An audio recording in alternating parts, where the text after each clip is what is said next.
My dear friends, when you are young, you think life is about finding the right people. But when you grow older, you discover something very different. Life is not about finding perfect people. It is about finding the courage to open your own heart.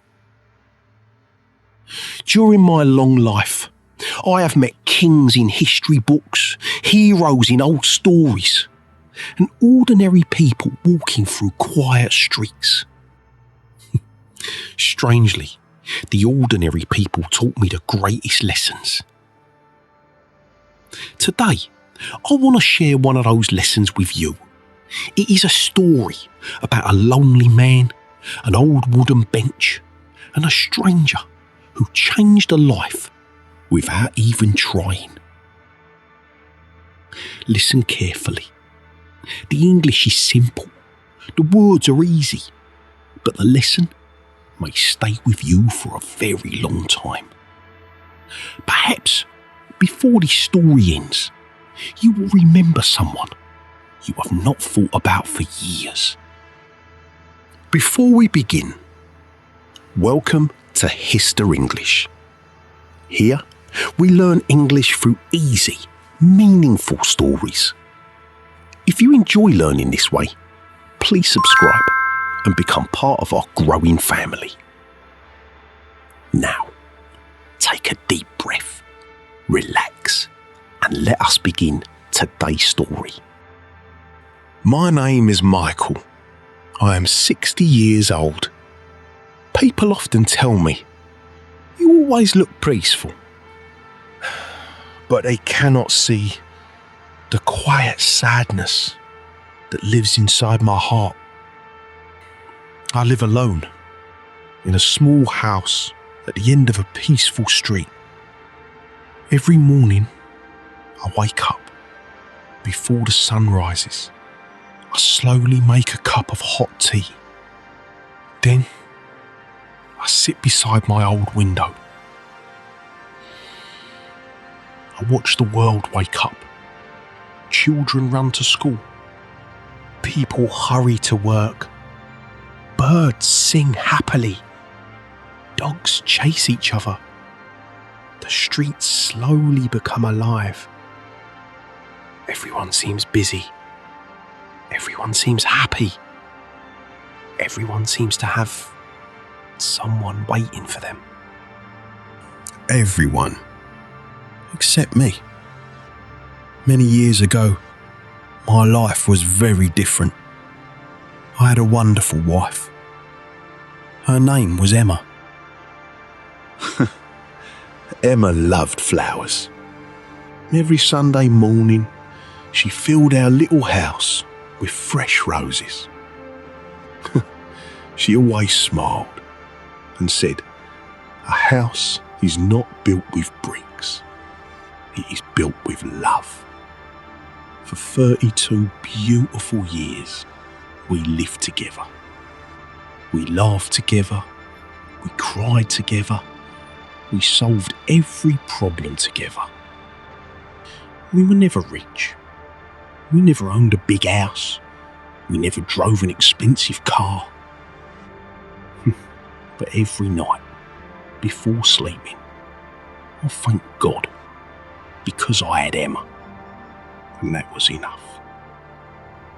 Then, one cold winter morning, everything changed. Emma became very sick. At first, we thought it was only a small illness.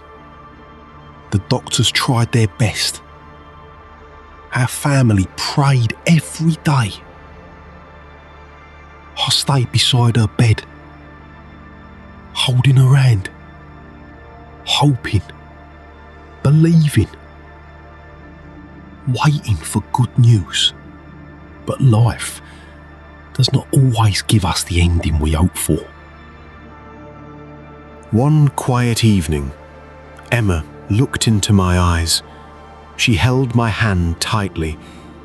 She smiled The same beautiful smile that had filled our home for so many years. Then, very peacefully, she closed her eyes, and she never opened them again. After that day, my house became silent. The kitchen was still there. Her favourite blue cup was still on the shelf. Her books were still beside the bed. Even her favourite chair waited by the window. But without Emma, nothing felt alive anymore. A home can stay the same, but without love, it becomes only a building. For many months, I hardly spoke to anyone. Sometimes an entire day passed without hearing my own voice. I stopped reading. I stopped visiting friends. I stopped answering my phone. People knocked on my door. They invited me for dinner. They asked, "Michael, are you all right?" I always gave the same answer. "I'm fine. Maybe next time. I have something to do." But the truth was very different. I was afraid that if I opened my heart, all my hidden sadness would come out. One afternoon, my old neighbour, Mr. Wilson, came to visit me. He was almost 70 years old.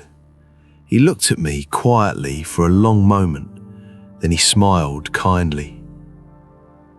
"My friend," he said, "your body is inside this house, but your heart is somewhere far away." His words stayed with me all night. I could not sleep.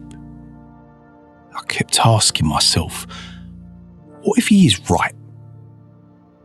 Maybe I had locked my heart behind a door that only I could open.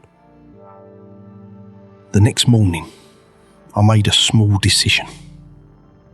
It was not a big decision, but sometimes small decisions change our entire lives. I left my house, not because I wanted to, because I needed to. There was a small park, only 10 minutes away. I had not visited it for many years. The trees were still tall. The grass was still green. Children laughed together. Old couples walked slowly.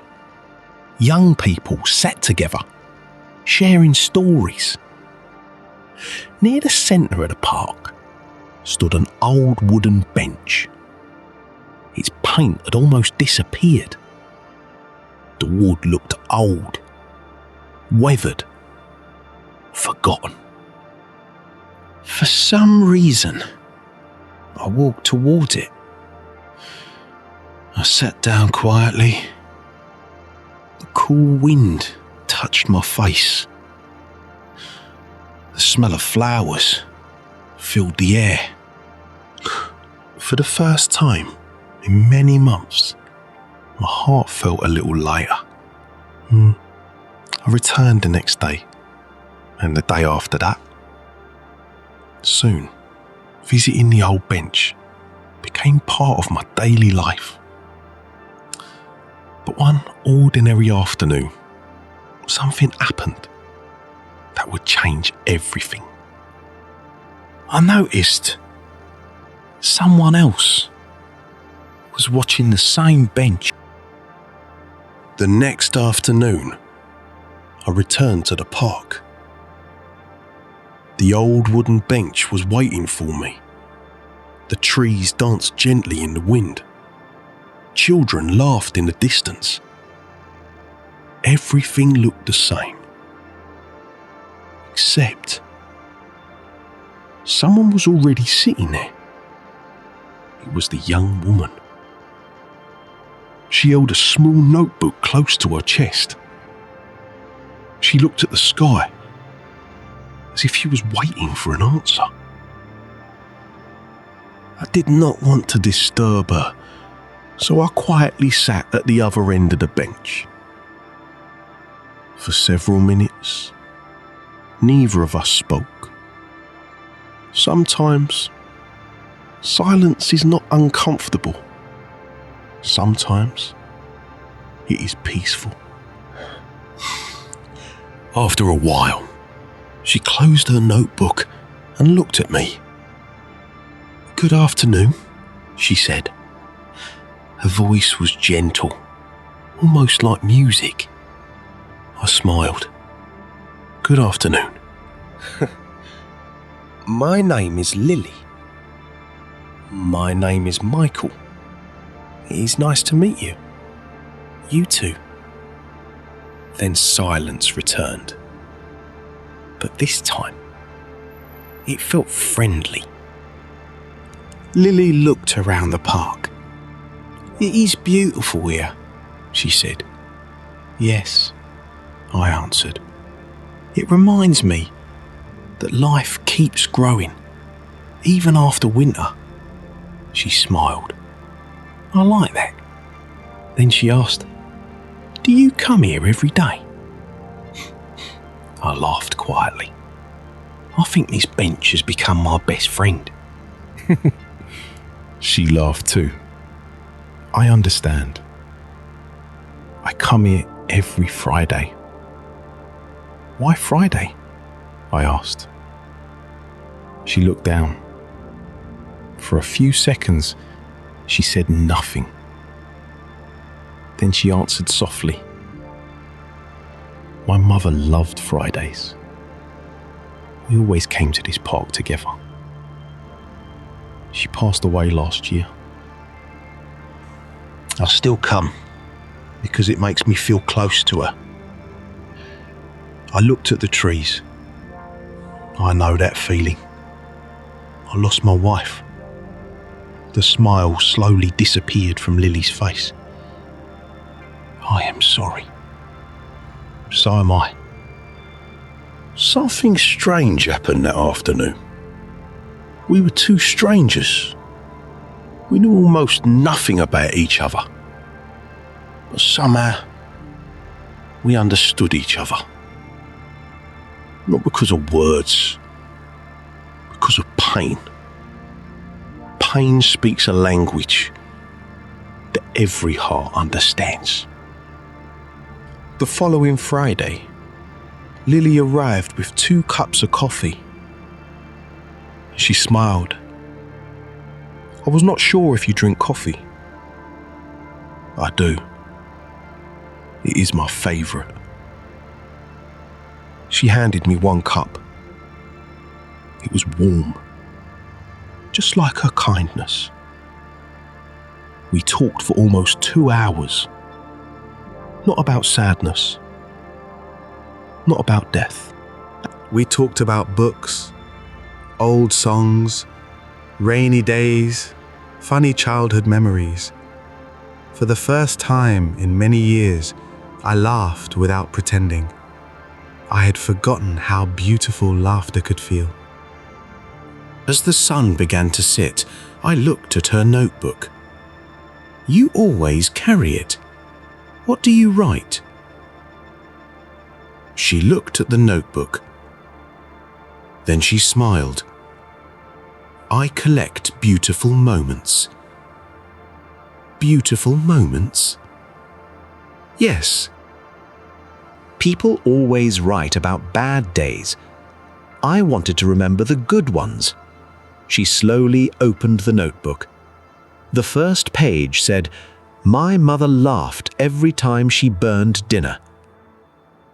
The next page said, "Today, a little boy shared his umbrella with an old man."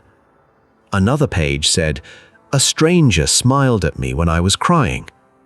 There were no famous people, no important dates, no great battles, only small moments. But somehow, they felt more important than history itself. That night, I could not stop thinking. How many beautiful moments had I forgotten?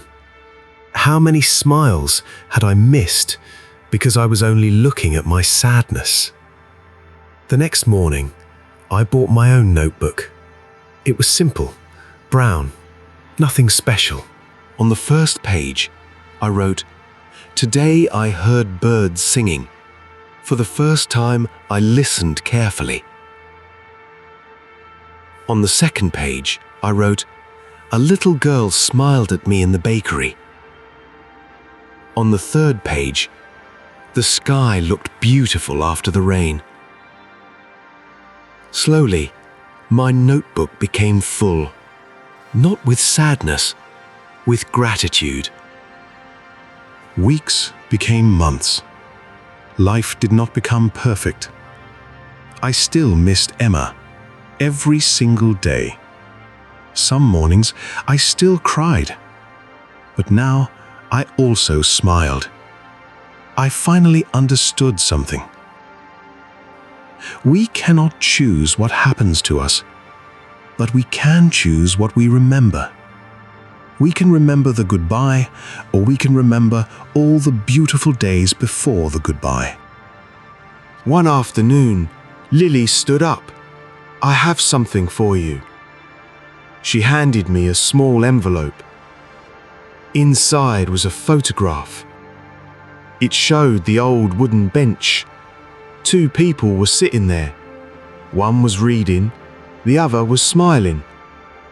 "We look happy," I whispered.